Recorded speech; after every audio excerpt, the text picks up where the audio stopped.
April 20th, 1924. A sunny Saturday morning in a quiet suburban neighborhood of Des Moines, Iowa.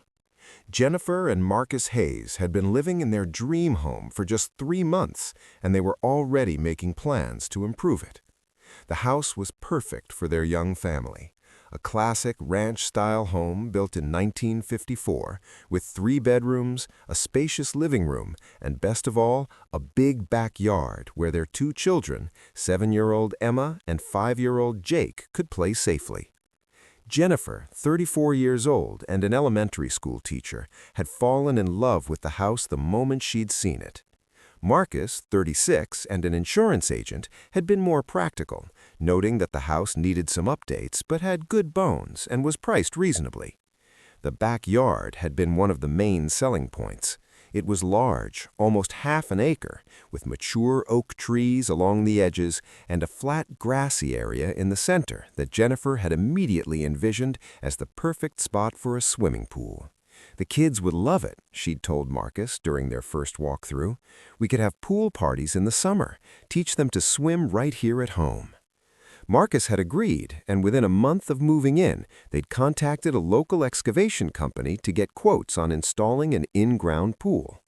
By mid-April, they'd signed a contract and scheduled the work to begin on Saturday, April 20th. That Saturday morning, Jennifer had made pancakes for breakfast, while Emma and Jake bounced around the kitchen with excitement. The excavation crew was due to arrive at 9 a.m., and the children couldn't wait to see the big machinery that would dig the hole for their future pool. The crew arrived on time, 2 men and a backhoe, along with a supervisor who reviewed the plans with Jennifer and Marcus. The pool would be 20 feet by 40 feet, located in the center of the flat area, far enough from the trees that roots wouldn't be a problem. Pretty straightforward job, the supervisor had said. We'll have the excavation done by end of day, weather permitting. You folks picked a perfect spot for it. At 9:30 a.m., the backhoe rumbled to life, its diesel engine echoing through the quiet neighborhood. Emma and Jake watched from the back porch with Jennifer, while Marcus stood closer to supervise, taking photos on his phone to document the process. The backhoe's bucket bit into the grass, peeling back the top layer of sod and exposing the dark Iowa soil beneath.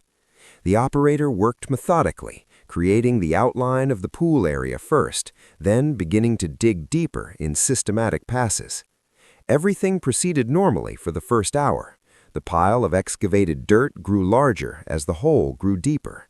4 feet down, 5 feet. The operator was heading for 6 feet depth in the deep end when it happened.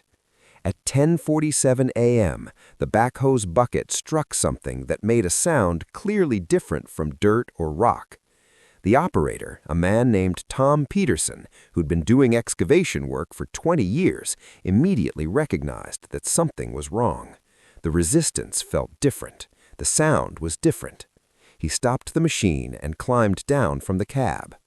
Marcus walked over, curious about the delay. "Hit something," Tom said, grabbing a shovel from his truck. "Probably an old septic tank or cistern. These older houses sometimes have things buried that aren't on any modern surveys." Using the shovel, Tom carefully scraped away dirt from where the backhoe had struck the obstruction. What he uncovered made him stop moving and stare.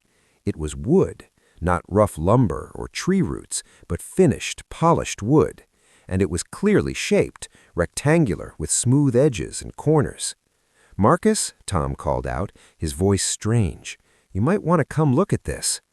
Marcus stepped closer, and Jennifer, sensing something was wrong, came down from the porch. The children stayed behind, still excited about the big machine, but unaware that anything unusual was happening. Together, Tom and Marcus carefully excavated around the wooden object by hand, using shovels and then their hands to brush away dirt. With each passing minute, the shape became more clear and more impossible to deny. It was a coffin, a full-sized adult coffin made of what looked like mahogany with brass handles on the sides. It was buried 4 feet below the surface of a backyard that had been maintained as a perfect lawn for decades. Jennifer's hand went to her mouth. "Oh my God, is that what I think it is?" Tom nodded slowly. "Ma'am, I think we need to call the police." The Des Moines Police Department responded to the call within 20 minutes. 2 patrol officers arrived first, followed shortly by a detective from the Criminal Investigation Division. By 11:30 a.m., there were 6 police vehicles parked in front of the Hayes house, and yellow crime scene tape surrounded the backyard. Detective Sarah Williams, a veteran investigator in her late 40s, had been with the Des Moines PD for 23 years and had seen many strange things, but a coffin buried in a residential backyard was a first even for her. "We're going to need to excavate this properly," she told Jennifer and Marcus, who were standing on their back porch with their confused and now frightened children. "This is officially a potential crime scene until we can determine what we're dealing with." Over the next 3 hours, police carefully removed dirt from around the coffin. It was intact, showing remarkably little deterioration despite however long it had been underground. The mahogany wood was still solid, the brass handles tarnished but present. At 2:15 p.m., with Jennifer and Marcus watching from inside their house — they had sent the children to stay with Jennifer's parents — Detective Williams and the county coroner carefully opened the coffin's lid. Inside was the body of a man. The body had been partially mummified by the specific conditions of the Iowa soil, dry enough to prevent complete decomposition, but not completely arid. The man appeared to have been middle-aged, wearing a dark suit that looked like it was from the 1960s. His hair was still visible, graying at the temples. The detective reached carefully into the coffin and checked the inside pocket of the man's suit jacket. There was a wallet made of leather that had deteriorated, but was still intact enough to open. Inside was a driver's license. Detective Williams read the name aloud to her fellow officers. Harold Eugene Thompson, date of birth March 14, 1923. And then she read the address, and everyone present felt a chill. It was the address of this house, this very house where they were standing. A quick radio call to the station brought back information that made the discovery even more shocking. Harold Eugene Thompson had been reported missing on September 12, 1961, 63 years, 7 months, and 8 days ago. The missing person case had never been solved. Harold Thompson had simply vanished one day and had never been found, until now, until a young family decided they wanted a swimming pool for their children. Before we continue, make sure you're subscribed to this channel and hit that notification bell. What happened to Harold Thompson involves a secret that was kept for over 60 decades, a family that lived with darkness buried beneath their feet, and questions about how far someone will go to protect themselves and their children. By the end, you'll understand why sometimes the truth stays hidden until the ground itself is forced to give it up. Harold Eugene Thompson had been 38 years old in September 1961 when he'd vanished from his life, leaving behind a wife, 3 children, and a mystery that had haunted his family and baffled investigators for over 60 decades. Harold had been born in 1923 in a small town in rural Iowa, the third of 5 children in a farming family. He'd grown up during the Depression, learning early the value of hard work and the importance of education as a path out of agricultural labor. He'd been a good student and had managed to attend Iowa State College, now Iowa State University, on a partial scholarship, graduating in 1946 with a degree in accounting. After TED College, Harold had found work at Morrison & Associates, a respected accounting firm in Des Moines. He'd started as a junior accountant and had worked his way up steadily over 15 years to become a senior accountant with a roster of important clients. His colleagues had described him as meticulous, reliable, and quiet, the kind of man who kept his head down and did his work without complaint. In 1947, Harold had married Dorothy Ann Patterson, a young woman from Des Moines whom he'd met at a church social. Dorothy was 22 years old, pretty and soft-spoken, from a working-class family. She'd worked as a secretary before her marriage and had been raised with traditional values about a woman's role being in the home. Harold and Dorothy had seemed like a typical couple for their time and place. They started their family quickly. Their first child, Robert, had been born in 1948. Susan had followed in 1951, and Patricia in 1954, the same year the family had purchased their newly built house in what was then a developing suburban neighborhood on the edge of Des Moines. The house had been their pride and joy, a modern ranch-style home with 3 bedrooms, 1.5 bathrooms, a living room with a picture window, and best of all, a big backyard where their 2 children, 7-year-old Emma and 5-year-old Jake, could play safely. Jennifer, 34 years old and an elementary school teacher, had fallen in love with the house the moment she'd seen it. Marcus, 36. To protect her children, Robert, 13 in 1961, would later recall that his mother had always made sure the children were out of the house or in their rooms when his father came home in a bad mood. Susan, 10, would remember her mother's whispered warnings, "Play quietly, don't upset your father." And Patricia, 7 years old, would carry memories that would haunt her for the rest of her life. Memories of angry voices from her parents' bedroom late at night, of her mother's tears quickly wiped away the next morning, of a tension in the house that she'd been too young to understand but old enough to feel. September 11th, 1961 had been a Monday evening. It would be the last night Harold Thompson spent in his house, though no one knew that at the time. What happened that night would only be pieced together decades later from fragments of memory and whispered confessions that Patricia would eventually share with her own children, who would share them with investigators after the coffin was discovered. Harold had come home from work in a rage about something, perhaps a problem at the office, perhaps something else entirely. The children had been sent to bed early, and sometime that night in the bedroom he shared with Dorothy, Harold had raised his hand to his wife one final time. But this time, Dorothy had fought back, and when the struggle was over, Harold Thompson had been dead on the bedroom floor, and Dorothy had been left terrified and alone with a choice that would define the rest of her life and the lives of her children. She could call the police and tell them her husband had attacked her and she'd defended herself, but it was 1961. Women who killed their husbands, even in self-defense, were often not believed, were sometimes convicted of murder, and almost always lost their children. Dorothy had 3 children who depended on her. She was a woman with a high school education and no job skills beyond typing and housekeeping. She had no independent income and no family support except for one brother. Or she could make the problem disappear, could pretend Harold had simply left one day and never come back, could protect her children from scandal, protect herself from prison, and build a new life from the ruins of the old one.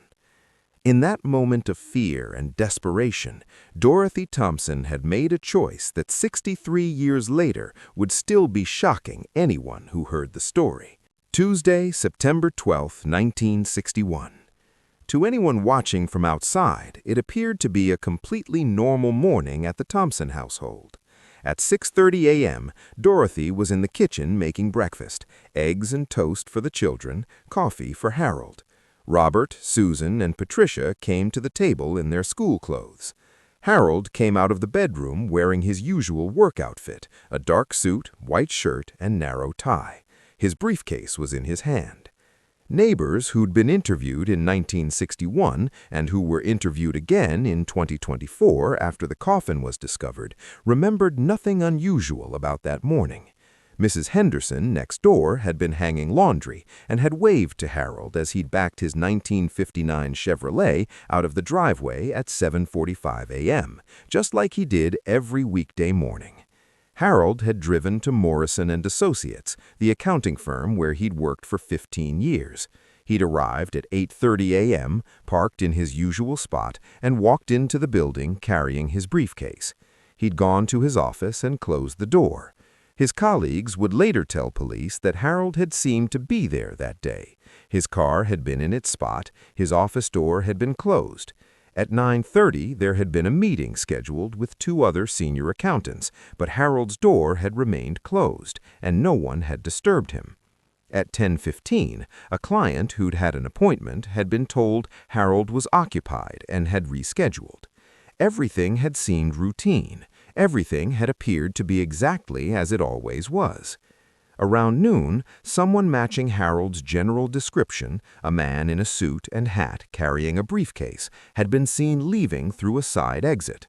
"Going to grab a sandwich," the figure had said to someone he'd passed in the hallway.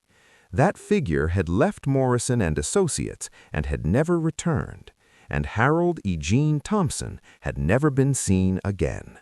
What Harold didn't know, couldn't have known, was that he'd actually died the previous night.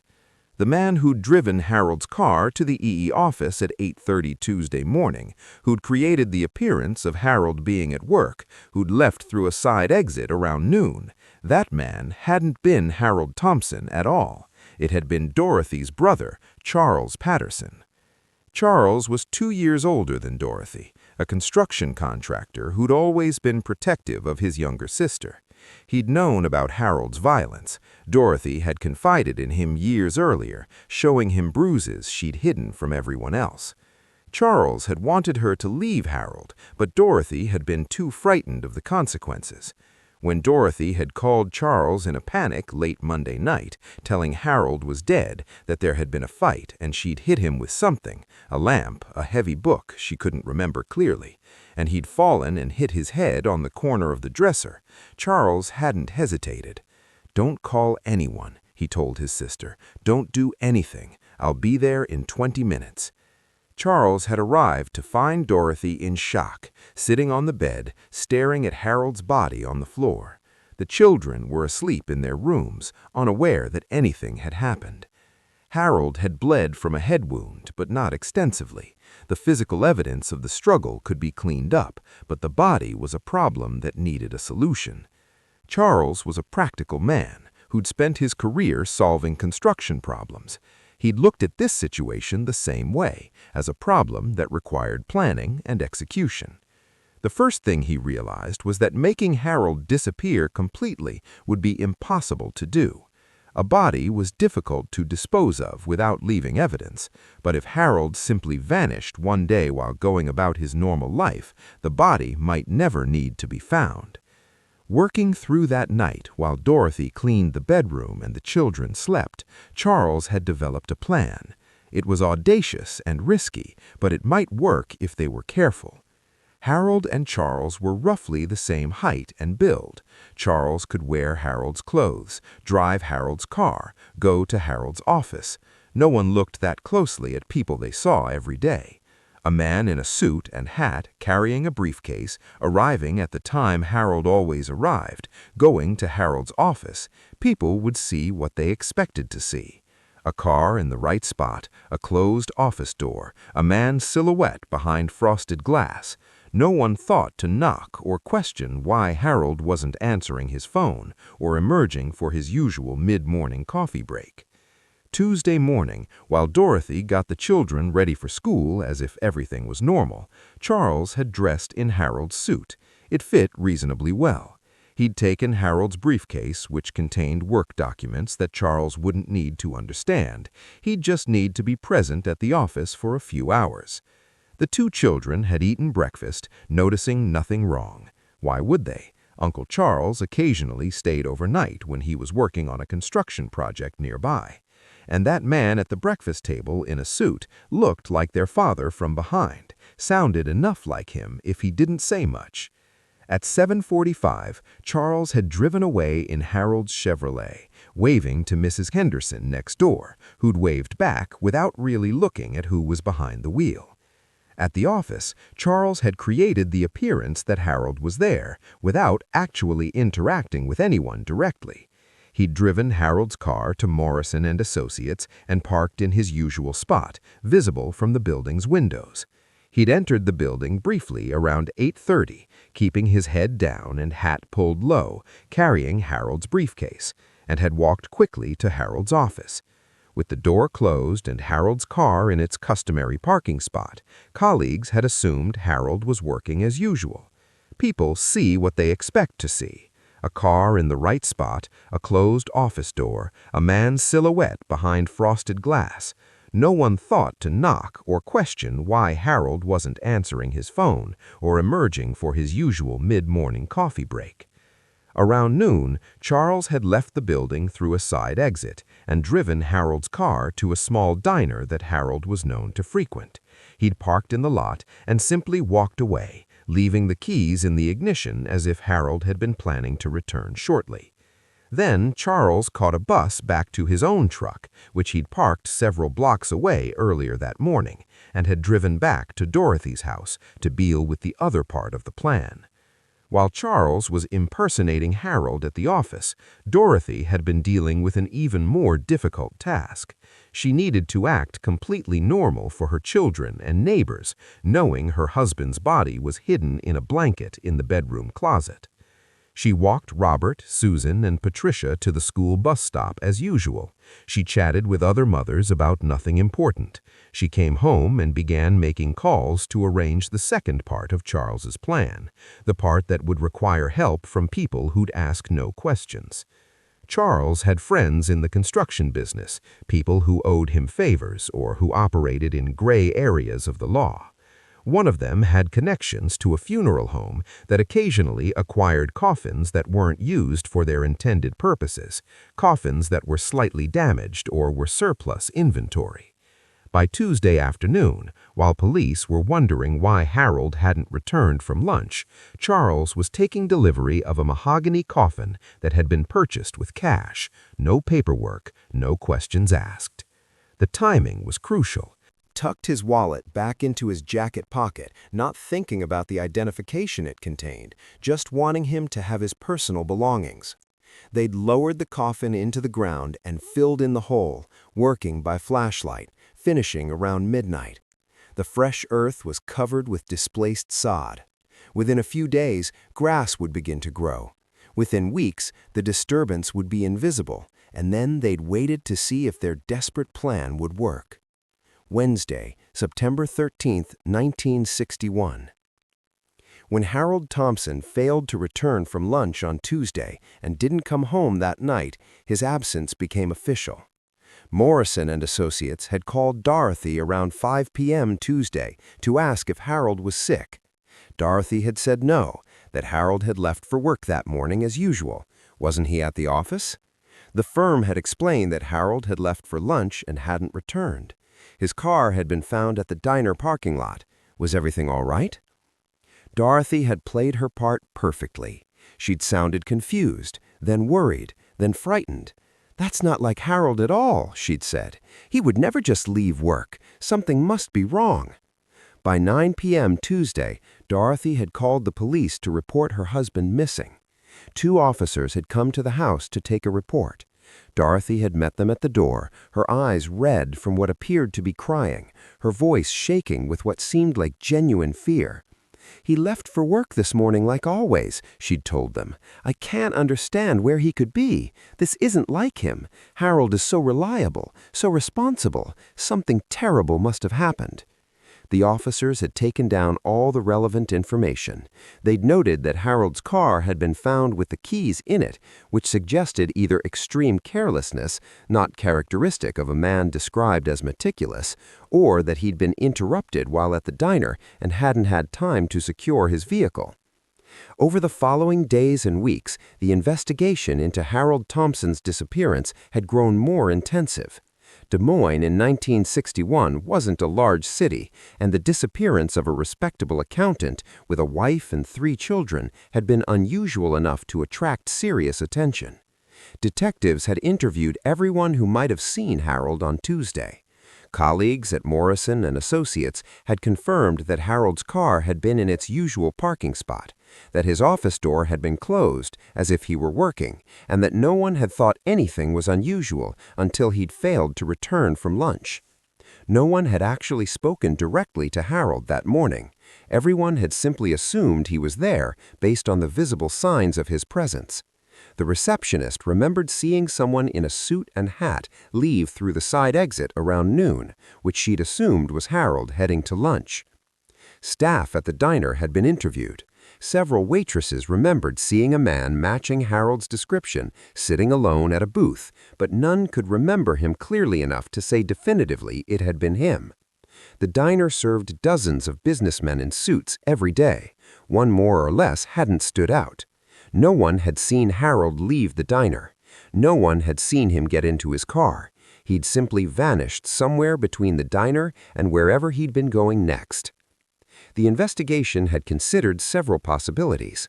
Had Harold been the victim of a robbery or random crime? His wallet was gone, which suggested robbery, but his car had been left behind with keys in it. Most robbers would have taken the car, and there had been no witnesses, no evidence of a struggle, nothing to indicate violence. Had Harold run away voluntarily? Some men in 1961 did walk away from their families, starting new lives elsewhere, but Harold had left behind his car, his job, his entire life. He'd taken nothing but what he'd been carrying, his wallet. No bank accounts had been emptied, no money had been withdrawn. If he'd planned to start over somewhere, he'd done it with virtually no resources. Had there been problems in Harold's life that might have motivated him to disappear? Detectives had looked carefully at this question. They reviewed the Thompsons' finances and found nothing unusual. They'd interviewed Harold's colleagues and found no evidence of problems at work. They'd interviewed neighbors and found no suggestion of marital problems. Dorothy had been interviewed multiple times, and she'd been convincing every time. She'd been the worried wife, the confused spouse who couldn't understand how her husband could simply vanish. She'd allowed police to search the house. They'd found nothing suspicious. She'd provided access to financial records, to Harold's personal papers, to anything investigators wanted to see. She'd cried in all the right places. She'd shown the proper amount of distress. She'd involved their church, which had organized prayer vigils for Harold's safe return. She'd cooperated fully with every aspect of the investigation. Because Dorothy Thompson was a good mother, a respectable woman, a faithful churchgoer, detectives had never seriously considered that she might be involved in her husband's disappearance. The idea that she might have killed him and hidden his body was simply outside the realm of what investigators in 1961 considered possible for a woman like Dorothy. As weeks turned to months, the case grew cold. By early 1962, detectives had exhausted their leads. Harold Thompson had simply vanished, and the mystery of what had happened to him seemed unsolvable. Dorothy had continued living in the house with her 3 children. The community had rallied around her with sympathy and support. Church members had helped with finances, neighbors had helped with yard work and household repairs that Harold would have handled. In 1963, Dorothy made a decision that later seemed significant. She'd had the old shed in the backyard demolished. She'd told neighbors and friends that the shed was falling apart and she wanted more open space in the yard for the children to play. Charles had arranged for the demolition and had overseen the replanting of grass in the area where the shed had stood. No one had thought anything of it at the time. Why would they? Dorothy was a widow, or as good as one, managing a property on her own. Of course she'd make changes. Of course her brother would help her. The fresh sod grew in quickly. By summer 1963, the backyard looked like it had always been open grass. There was no visible sign that anything had ever been buried there. And Dorothy Thompson had continued with her life, raising her children, maintaining her home, keeping her terrible secret. For 63 years, Dorothy Thompson lived with what she and her brother had done. She raised 3 children in a house where their father lay buried in the backyard. She maintained the lawn above his grave. She lived every day with the knowledge where Harold was, while the rest of the world wondered. Robert, Susan, and Patricia Thompson grew up without their father, never knowing he'd never actually left the property. They grew up with a mystery that shaped their entire lives. What had happened to Dad? Where had he gone? Why had he abandoned them? Robert was 13 when Harold disappeared. He'd been old enough to remember Harold clearly, perhaps too clearly. He remembered a father who was strict, who demanded respect, who didn't tolerate noise or disorder. But Robert had also absorbed the 1960s idea that fathers were supposed to be firm authority figures, and he'd interpreted Harold's behavior as normal for the time. What Robert remembered most clearly was his mother's grief, or what had appeared to be grief. Dorothy had seemed devastated by Harold's disappearance. She'd cried often in those first months. She'd kept Harold's belongings, including his clothes in the closet and his books on the shelf. She'd spoken about Harold to the children, keeping his memory alive, always presenting him as a good man who loved his family and whose absence was a tragic mystery. Robert had grown up protective of his mother, admiring how she'd managed to raise 3 children alone, how she'd kept the family together through financial difficulty and social stigma. He'd seen her as a victim, first of her husband's abandonment, then of circumstance. He'd never imagined she might be anything else. Susan had been 10 when Harold disappeared, old enough to remember, but young enough that her memories were less clear and more colored by what she'd been told afterward. She remembered a father who was often absent emotionally, even when physically present. She remembered tension in the house, though she hadn't understood its source. What Susan remembered most clearly was the change in her mother after Harold was gone. Dorothy had seemed somehow lighter, less anxious, even while appearing to grieve.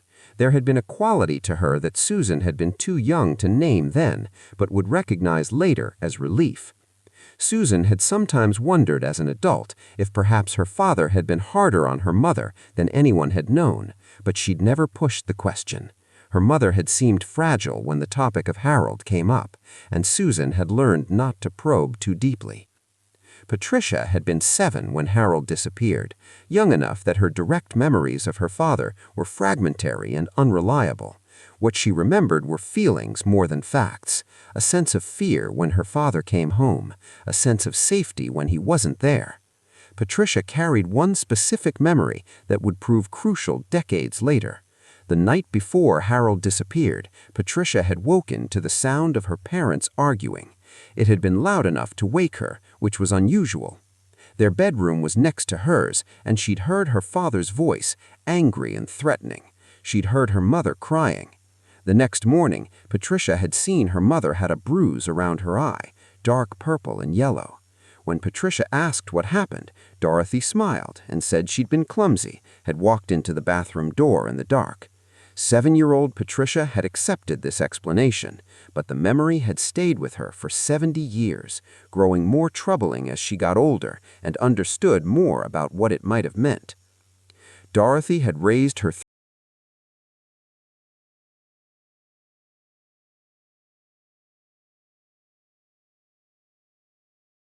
Harold in honor of the grandfather the boy would never meet.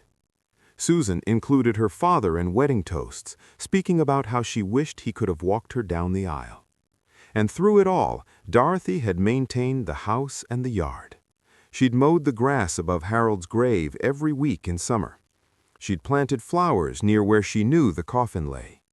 She'd hosted grandchildren's birthday parties in the backyard, watched them play on the grass, never revealing what was beneath their feet. Her brother Charles had remained close, always protective, always ready to help with household projects or financial problems. They'd never spoken about September 1961, not after it was done. It had been a secret they'd shared in silence for decades. Charles had died in 1998 of a heart attack at age 75. On his deathbed, he'd held Dorothy's hand and said, "I'd do it again. I'd do it all again to protect you." Dorothy had been left as the only person alive who knew where Harold Thompson really was. The years had passed. The 1960s became the 70s. The 70s became the 80s. Robert, Susan, and Patricia had grown up, gotten married, had children of their own.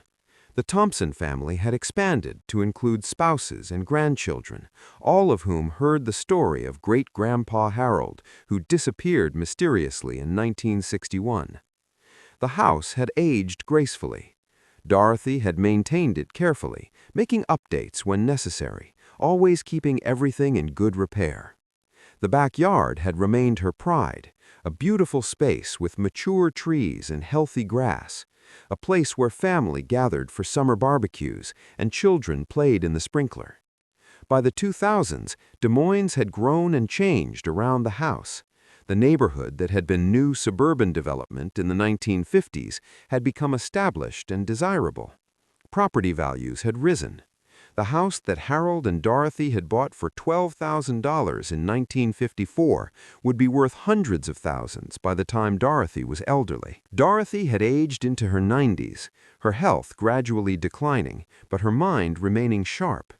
She'd moved eventually to a nursing home when living independently became too difficult, but she'd kept ownership of the house, renting it to a series of tenants rather than selling. "That house is where I raised my children," she'd tell them when they'd suggested selling. "It's full of memories. I'm not ready to let it go." What she hadn't said was that selling would have meant letting strangers own the property where Harold was buried, and she couldn't bear the thought of someone else potentially discovering her secret. Dorothy Thompson had died on March 7, 2019, at age 94. She'd been surrounded by her children and grandchildren in the nursing home. Her last words had been about the house. "Take care of the house," she'd whispered to Robert. "Take care of the backyard. Promise me." Robert had promised, not understanding why it mattered so much to his mother. Within weeks of her death, he and his sisters had put the house up for sale.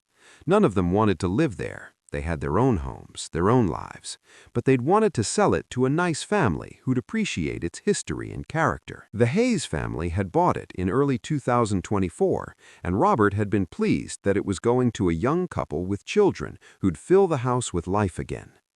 He'd had no idea what they would find when they tried to build their children a swimming pool. The discovery of the coffin on April 20, 2024 had set off a chain of events that would finally reveal Dorothy Thompson's 63-year-old secret. The initial police response had treated the find as a potential crime scene, but with the understanding that whatever had happened was likely decades old. Detective Sarah Williams had been methodical in her approach, carefully documenting everything before the coffin was opened. When they'd identified the body as Harold Thompson, missing since 1961, Detective Williams had immediately begun researching the old case. The original missing person file still existed in police archives, a thick folder containing reports, witness statements, and photographs from the 1961 investigation. Reading through the file, Detective Williams had been struck by how thorough the original investigation had been. Detectives in 1961 had followed every lead,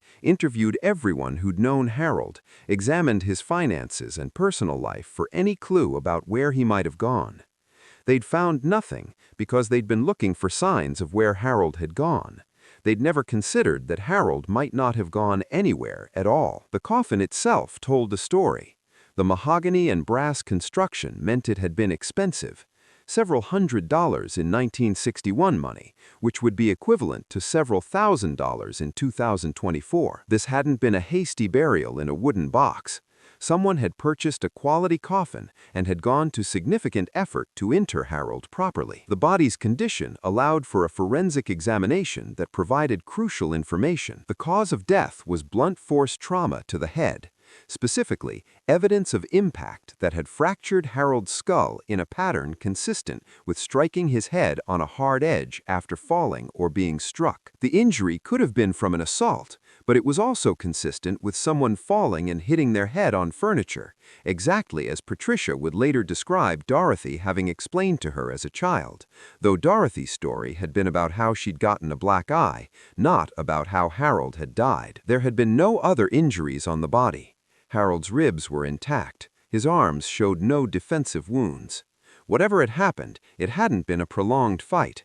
It had been a single incident that had resulted in a fatal head injury. The suit Harold was wearing had been analyzed and dated to the early 1960s, based on its style and construction. His wallet had contained $47 in cash, credit cards, and his driver's license, nothing that would normally be left on a robber victim. All of this evidence pointed to a death that occurred at home, probably suddenly, probably without witnesses beyond whoever had buried him, and the most likely suspect in involvement in that burial was Dorothy Thompson. But Dorothy was dead. She couldn't be questioned or arrested. The only people who might have answers were her children, now elderly themselves, who were children in 1961. Detective Williams had approached them together, Robert, Susan, and Patricia, at Robert's home 4 days after the discovery. She'd explained what had been found and what the evidence suggested, that Harold had died in or around September 1961, almost certainly at home, and had been buried in the backyard shortly afterward. The burial was done carefully and with some expense,